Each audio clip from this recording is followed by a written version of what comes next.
이야기 사랑방 구미호 아내와 참된 마음. 옛날 아주 먼 옛날 깊은 산골 마을 어귀에 지훈이라는 젊은 도령이 살고 있었습니다. 지훈 도령은 부자도 아니었고 그렇다고 특별한 재주가 있는 것도 아니었지만 누구보다도 마음이 따뜻하고 인정이 많아 마을 사람들의 칭찬이 자자했습니다. 길을 잃은 나그네를 그냥 지나치지 않았고 다친 짐승을 보면 늦은 밤까지 보살피곤 했죠. 그의 집은 비록 작고 초라했지만 늘 온기 가득한 보금자리였습니다. 그가 살던 마을 뒤편에는 아주 깊고 험준한 산이 있었습니다. 이 산에는 오래전부터 온갖 기이한 소문이 떠돌았는데 그중 가장 유명한 것은 바로 사람의 간을 빼먹는다는 구미호에 대한 이야기였죠. 구미호는 1000년을 살면 인간이 된다는 요괴로 인간의 모습을 하고 나타나 사람들을 홀려 목숨을 앗아간다고 했습니다. 마을 사람들은 저녁 무렵이면 삼삼오오 모여 구미호 이야기를 하며 몸서리쳤고 해가 지면 절대로 산 쪽으로는 고개도 돌리지 않았습니다. 하지만 지훈 도령은 그런 소문에 크게 개의치 않았습니다. 그는 그저 매일 새벽 일찍 산으로 나무를 하러 갔고 저녁에는 묵묵히 자신의 밭을 돌보며 하루하루를 성실하게 살았을 뿐입니다. 그의 마음속에는 구미호에 대한 두려움보다 혹시 산속에서 길을 잃거나 다친 사람이 있다면 도와야 할 텐데 하는 걱정이 더 컸답니다. 어느 늦가을 저녁 찬바람이 쌩쌩 불고 낙엽이 뒹굴던 해질녘이었습니다. 나무를 하러 갔던 지훈 도령이 산길을 내려오는데 저 멀리 쓰러져 있는 사람의 형체가 보였습니다. 지훈 도령은 깜짝 놀라 한달음에 달려갔습니다. 가까이 다가가 보니 세상에 그곳에는 곱게 단장한 아름다운 여인이 쓰러져 있었습니다. 여인의 얼굴은 창백했고 금방이라도 숨이 끊어질 듯 위태로워 보였습니다. 여인의 옷차림은 이 마을 사람들의 것과는 달랐고 그 아름다움은 그림에서 튀어나온 선녀 같았습니다. 보통 사람 같았으면 혹시 구미호가 아닐까 하는 의심에 사로잡혔을 테지만 지훈 도령의 마음속에는 오직 쓰러진 이를 살려야 한다는 생각뿐이었습니다. 그는 망설임 없이 여인을 조심스럽게 등에 업었습니다. 여인의 몸은 차갑고 가벼웠지만 지훈 도령은 땀을 뻘뻘 흘리며 자신의 집으로 향했습니다. 아가씨, 정신 차리세요. 조금만 참으세요. 곧 따뜻한 곳으로 갈 수 있을 겁니다. 지훈 도령은 숨을 헐떡이면서도 다정한 말을 건넸습니다. 등 뒤에 여인에게서 희미한 들꽃 향기가 풍겨왔지만 그것이 이 세상의 향기가 아닌 듯 묘하게 느껴졌습니다. 간신히 집에 도착한 지훈 도령은 여인을 따뜻한 아랫목에 눕히고 정성껏 약초를 다려 먹였습니다. 그는 자신이 아끼던 이불을 덮어주고 밤새도록 여인의 곁을 지키며 이마에 젖은 수건을 갈아주었죠. 여인의 얼굴은 여전히 창백했지만 그의 보살핌 덕분인지 조금씩 혈색이 돌아오는 듯 했습니다. 다음 날 새벽녘 여인이 천천히 눈을 떴습니다. 그녀의 눈은 깊은 호수처럼 맑았지만 그 안에는 묘한 빛이 감돌았습니다. 여인은 자신을 낯선 곳으로 데려온 지훈 도령을 보며 낮게 물었습니다. 여기는 어디고 당신은 대체 누구신가요? 어찌하여 저를 이곳으로 데려오셨습니까? 지훈 도령은 따뜻하게 웃으며 말했습니다. 아가씨가 산길에 쓰러져 계셔서 데려왔을 뿐입니다. 저는 이 마을에 사는 지훈이라고 합니다. 몸은 좀 괜찮으신지요? 여인은 지훈 도령의 순수한 눈빛에 잠시 당황하는 듯 했습니다. 그녀는 사실 천년 묵은 구미호였습니다. 인간이 되기 위한 마지막 단계인 9개의 꼬리를 얻기 위해 그리고 마지막으로 인간의 간을 취하기 위해 연약한 여인의 모습으로 변해 산길에 쓰러져 있었던 것이죠. 그녀는 수많은 인간들을 홀려왔지만 이토록 순수하고 대가 없는 친절을 베푸는 인간은 처음 만났습니다. 구미호는 지훈 도령의 집에서 며칠을 더 머물렀습니다. 지훈 도령은 그녀에게 자신의 얼마 없는 양식을 아낌없이 내어주었고 매일 밤 그녀의 곁에서 이야기 동무가 되어주었습니다.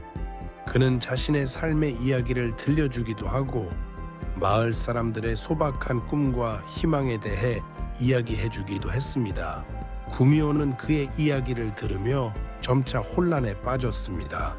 그녀가 알던 인간은 탐욕스럽고 잔인하며 이기적인 존재들이었으니까요. 그런데 이 지훈이라는 남자는 너무나도 달랐습니다. 그의 마음은 마치 맑은 샘물처럼 투명했습니다. 밤이 깊어 지훈 도령이 잠이 들면 구미호는 조용히 그의 잠든 얼굴을 바라보았습니다. 그의 순수한 영혼이 그녀를 온전히 믿고 편안하게 잠든 모습을 보며 구미호의 날카로운 손톱은 저절로 움츠러들었습니다. 그녀의 마음 속에는 오랫동안 굳게 닫혀 있던 문이 조금씩 열리는 듯했습니다. 나는 이제껏 수많은 인간들을 봐왔지만 이런 이는 처음이다. 이런 순수한 일을 내가 어찌. 결국 구미호는 자신의 계획을 실행에 옮기지 못했습니다. 매번 결정적인 순간에 지훈 도령의 맑은 눈빛과 그의 순수한 마음이 떠올라 손을 멈출 수밖에 없었죠. 그녀는 혼란스러웠습니다.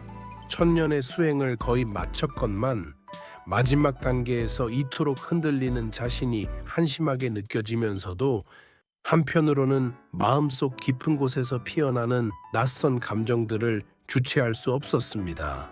고뇌하던 구미호는 어느 날 새벽 지훈 도령이 잠든 틈을 타 몰래 집을 나섰습니다. 그녀는 산속 깊은 곳으로 들어가 한동안 모습을 드러내지 않았습니다. 지훈 도령은 여인이 떠난 것을 알고 서운했지만 그녀가 무사히 떠났으니 다행이라 생각하며 예전처럼 자신의 일상을 이어갔습니다.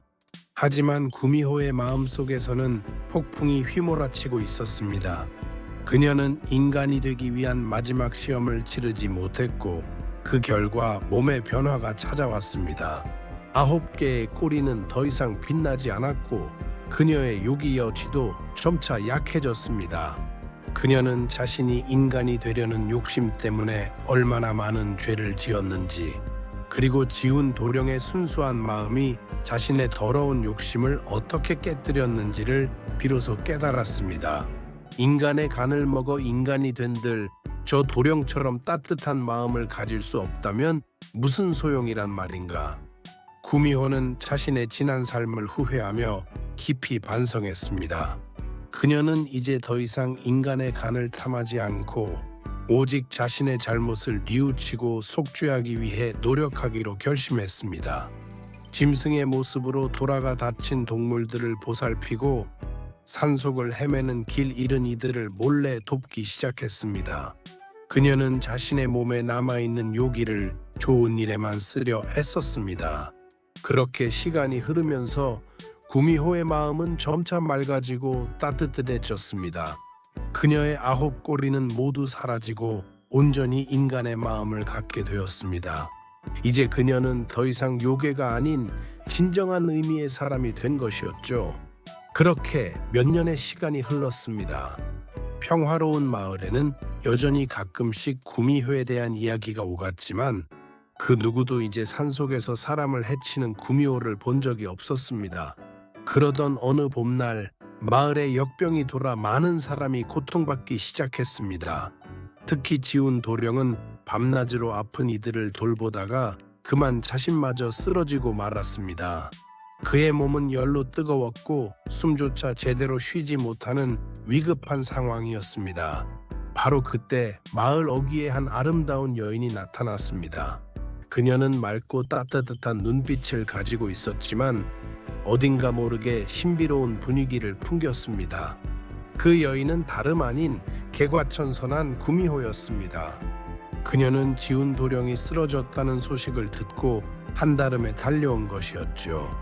여인은 지훈 도령의 곁에 앉아 온몸으로 열을 식혀주고 자신만이 아는 산속 깊은 곳에 신비한 약초를 구해와 다려 먹였습니다. 약초의 효험과 여인의 지극한 간호 덕분에 며칠 만에 지훈 도령의 열은 내렸고 그는 기적처럼 깨어났습니다. 눈을 뜬 지훈 도령은 자신을 간호하는 여인의 얼굴을 보며 깜짝 놀랐습니다. 아, 아가씨, 그 산속에서 만났던. 여인은 고개를 끄덕이며 작은 미소를 지었습니다. 그리고 조용히 자신의 모든 이야기를 털어놓았습니다. 자신이 사실 구미호였으며 그를 해치려 했으나 그의 순수한 마음에 감동하여 개과천선하게 되었고 이제는 완전히 인간이 되어 돌아왔다는 모든 진실을 말이죠. 그녀의 눈에는 지난날의 아픔과 새로운 삶에 대한 간절함이 담겨 있었습니다. 지훈 도령은 여인의 이야기를 듣고 잠시 놀랐지만 이내 따뜻한 미소를 지었습니다. 그는 이미 여인의 눈빛과 행동에서 진정한 선함을 느낄 수 있었기 때문입니다. 아가씨의 진심을 알겠습니다. 저는 아가씨의 지난날보다 지금의 아가씨의 마음을 더 믿습니다. 저를 살려주신 은혜를 어떻게 갚아야 할지. 여인은 고개를 저었습니다. 제가 도령님을 해치려 했던 죄를 갚으려 했을 뿐입니다. 제게 은혜라 말하지 말아주세요. 그날 이후 지훈 도령과 여인은 서로에게 깊은 사랑을 느끼게 되었습니다. 지훈 도령은 그녀의 과거를 감싸 안았고 여인 역시 지훈 도령의 한없는 따뜻함에 온전히 마음을 열었습니다. 마을 사람들은 지훈 도령의 집에 아름다운 아내가 생겼다는 소식에 반가워했습니다. 여인의 모습은 누구보다 고왔고 마음씨 또한 비단결 같았기 때문입니다. 그녀는 마을 사람들의 아픈 곳을 돌봐주고 어려움에 처한 이들을 돕는 데 망설임이 없었습니다. 그녀에게서 요괴의 기운은 찾아볼 수 없었고 오직 따뜻하고 지혜로운 여인의 모습만이 남아 있었습니다. 지훈 도령과 구미호 아내는 서로를 지극히 아끼고 사랑하며 행복하게 살았습니다. 아내는 자신이 과거에 지은 죄를 갚기 위해 평생 선을 베풀며 살았고 지훈 도령은 그런 아내를 곁에서 묵묵히 지지해 주었습니다. 그들의 집에는 웃음꽃이 피어났고 그들의 삶은 그 어떤 부자의 삶보다 풍요롭고 평화로웠습니다. 사람들은 그들의 행복한 모습을 보며 서로 속삭였습니다. 지훈 도령의 착한 마음이 구미호마저 사람으로 만들었다지? 그래, 진정한 사랑과 따뜻한 마음은 요괴의 마음까지도 움직이는 법이지. 이 이야기처럼 우리는 겉모습이나 소문에 속기 쉽습니다. 하지만 그 속에 감춰진 진정한 마음을 헤아릴 줄 알아야 합니다.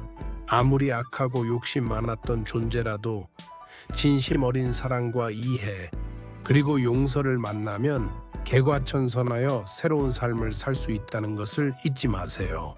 그리고 무엇보다 우리 안에 있는 참된 마음이 세상을 변화시키는 가장 큰 힘이 될 수 있음을 기억하며 살아가야 합니다.